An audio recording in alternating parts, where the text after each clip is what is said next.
Bismillahirrahmanirrahim. Assalamualaikum warahmatullahi wabarakatuh. Selamat menunaikan ibadah puasa. Semoga kita selalu dalam keadaan sehat walafiat. Hari ini kita bertemu lagi dengan saya Sri Reni Anggraini dalam pelajaran sejarah Indonesia. Saya akan memberikan materi tentang awal mula masuknya Islam ke Aceh. Di sini saya akan membahas tentang Kerajaan Aceh Darussalam yang didirikan oleh Sultan Ali Mughayat Shah pada tahun 1496. Nah, bagaimana sih Islam di Aceh itu? Islam itu agama yang dianut mayoritas penduduk Aceh. Marco Polo pertama singgah di daerah Perlak pada tahun 1292 menyatakan bahwa negeri itu sudah menganut agama Islam. Negeri yang mana sih? Aceh termasuk negeri. Aceh itu bagian dari Indonesia. Jadi menurut Marco Polo bahwa Indonesia itu sudah banyak menganut agama Islam.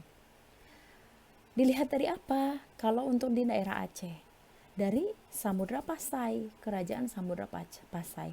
Banyak makam-makam yang ditemukan bekas kerajaan Samudra Pasai tersebut sudah menjadi kerajaan Islam sekitar tahun 1270. Apalagi sih petunjuk sejarah perkembangan Islam di Aceh itu?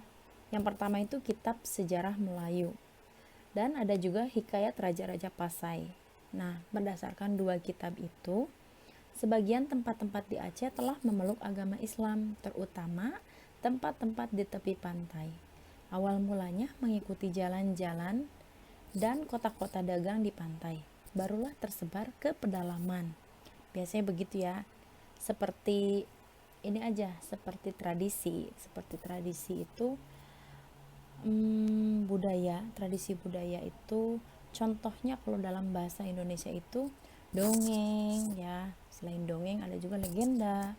Itu kan menyebar dari mulut ke mulut, maksudnya dari orang ke satu, orang kedua, orang ketiga, orang keempat, orang kelima dan sebagainya. Jadi tersebar. Ini juga menyebar ke pedalaman dari orang ke orang ya.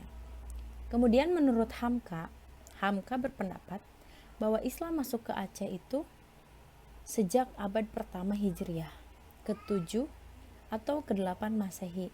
Namun menjadi sebuah agama populis pada abad ke-9. Itu pendapat Ali Hasmi. Nah, Sultan yang pertama itu adalah Sultan Ali Mughayat Shah yang dinobatkan pada Ahad 1 Jumadil Awal tahun 913 Hijriah atau tanggal 8 September tahun 1903. Kemudian Aceh ini memiliki sistem pendidikan militer. Nah, berkomitmen dalam menentang imperialisme bangsa Eropa, sistem pemerintahan yang teratur dan sistematik, mewujudkan pusat-pusat pengkajian ilmu pengetahuan dan menjalin hubungan diplomatik dengan negara-negara lain. Salah satu contohnya, mengapa Aceh disebut sebagai wilayah protektorat Kekaisaran Ottoman pada tahun 1569 sampai tahun 1903, mohon maaf. Nanti ini akan dijelaskan di bab selanjutnya setelah materi ini. Kemudian di sini ibu kota Aceh itu adalah Kutaraja Bandar Aceh Darussalam yang sekarang kita kenal dengan Banda Aceh. Bahasa yang umum digunakan yaitu Aceh, Melayu, Arab, Gayo, dan Alas. Sudah jelas ya, agama yang dianut di Aceh ini adalah mayoritas penduduk Islam.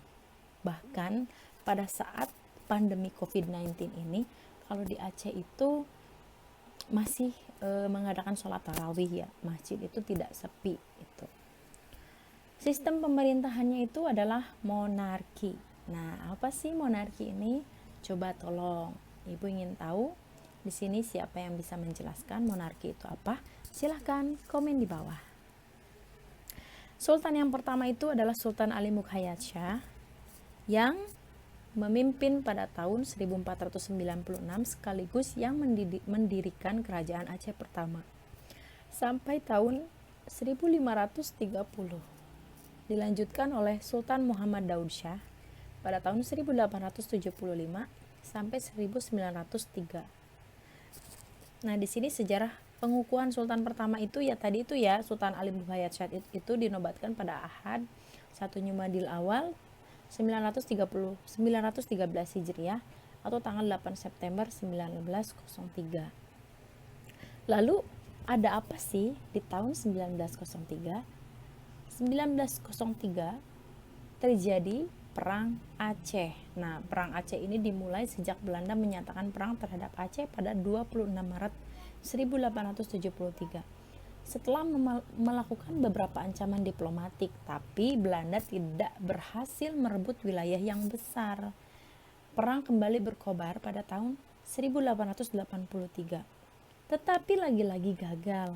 Dan pada tahun 1892 juga 1893 pihak Belanda menganggap bahwa mereka telah gagal merebut Aceh. Jadi sudah berusaha keras, Belanda tetap tidak bisa merebut Aceh. Pada tahun 1896, Dr. Christian Snoek Hurgronje, seorang ahli Islam dari Universitas Leiden yang telah berhasil mendapatkan kepercayaan dari banyak pemimpin Aceh, memberikan saran kepada Belanda agar merangkul para ule balang. Ini merupakan satu komunitas ya, ule balang itu, dan melumatkan habis-habisan kaum ulama. Saran ini baru terlaksana pada masa Gubernur Jenderal Johannes Benedictus van Hertz. Pasukan Marseille dibentuk dan G.C.E. van Dalen diutus pengejar habis-habisan pejuang Aceh hingga pedalaman. Ini kaum ulama di Aceh sangat diberantas ya, karena tadi itu Belanda sangat gigih ingin merebut kekuasaan Aceh. Pada tahun 1879 dan 1898, Sultan Aceh kala itu Muhammad Daud Shah II meminta Rusia untuk memberikan status protektorat kepada Kesultanan Aceh dan membantunya melawan Belanda. Namun, permintaan Sultan ditolak Rusia. Pada Januari tahun 1903, Sultan Muhammad Daud Shah akhirnya menyerahkan diri kepada Belanda setelah dua istrinya, anak serta ibunya terlebih dahulu ditangkap oleh Belanda. Panglima Polen Muhammad Daud, Tuanku Raja Kemala, dan Tuanku Mahmud menyusul pada tahun yang sama pada bulan September. Perjuangan dilanjutkan oleh ulama keturunan TGK Cik di Tirol dan berakhir ketika TGK Mahidin di Tirol atau lebih dikenal Tengku Mayed tewas tahun 1910 di Gunung Halimun. Ini Aceh ini sangat banyak melakukan kerjasama diplomatik ya, terutama untuk Rusia. Kemudian di sini juga pernah disebutkan bahwa Aceh juga karena sangat ingin memberantas bangsa Eropa. Di sini itu ada juga perang antara Aceh dengan Portugis yang dibantu oleh negara Turki. Tadi itu ya, dia sangat memberantas imperialisme.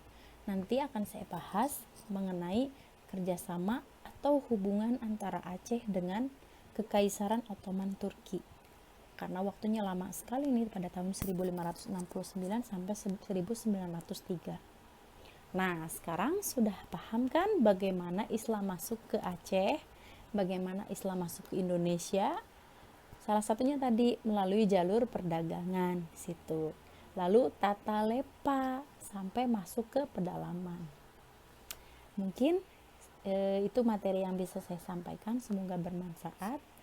Selamat menunaikan ibadah puasa, sekali lagi saya sampaikan. Kemudian tetap jaga kesehatan, lalu lakukan aktivitas di rumah aja. Jangan lupa tetap beribadah.